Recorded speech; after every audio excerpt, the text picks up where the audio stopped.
High বন্ধুরা, আজকে আমি আরেকটা মুভি দেখলাম, লাভ সেক্স অ্যান্ড ধোঁকা পার্ট 2। মুভিটার মধ্যে মানে দিবাকর ব্যানার্জির অ্যাটেম্পটা খুব ভালো, মানে অ্যাটেম্প নিয়েছে মুভিটা করতে, কিন্তু কোনো রকম নামী তারকারা তো মুভির মধ্যে ইনভলভ নেই।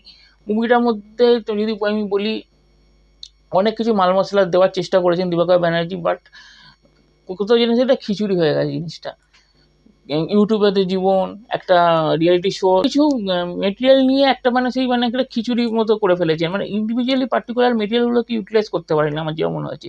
তবে আমার সবথেকে ভালো লেগেছে স্বস্তিকা মুখার্জির পারফরমেন্স। স্বস্তিকা মুখার্জি যতটা টাইম স্ক্রিন প্রেজেন্ট ছিলেন, আমি কি বলবো, স্বস্তিকা মুখার্জির উপর আমার মানে একটা ক্রাশ বলতে পারো। আর স্বস্তিকা মুখার্জি যখনই মানে অ্যাক্ট্রেস হিসেবে স্বস্তিকা মুখার্জির মতো অ্যাক্ট্রেস খুব কম আছে ইন্ডাস্ট্রিতে। আর আমার মনে হয় খুব আন্ডাররেটেড অ্যাক্ট্রেস। স্বস্তিকা মুখার্জির আরও অনেক বড় বড় সিনেমা করা উচিত। তাও যে এই মুভিটা করেছে দিবাকর ব্যানার্জি নিয়েছেন, মানে গুড চয়েস। পার্টিকুলার এই ক্যারেক্টারে যতটা সম্ভব এফোর্ট দেওয়ার কথা স্বস্তিকা মুখার্জি দিয়েছেন। আমার খুবই ভালো লেগেছে স্বস্তিকা মুখার্জির অ্যাপিয়ারেন্সটা।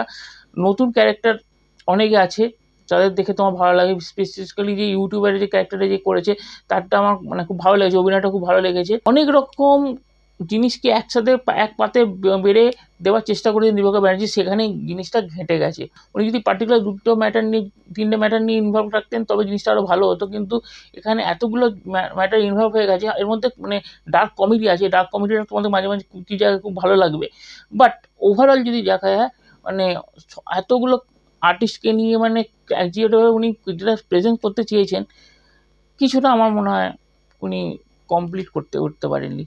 আদারওয়াইজ তোমরা একবার মুভিটা দেখতে পারো। আমার কাছে রেটিং 2 স্টার। তোমরা দেখে জানিও তোমাদের কেমন লেগেছে। কমেন্ট বক্সে অবশ্যই নিজেদের মতামত জানাতে ভুলবে না। থ্যাংক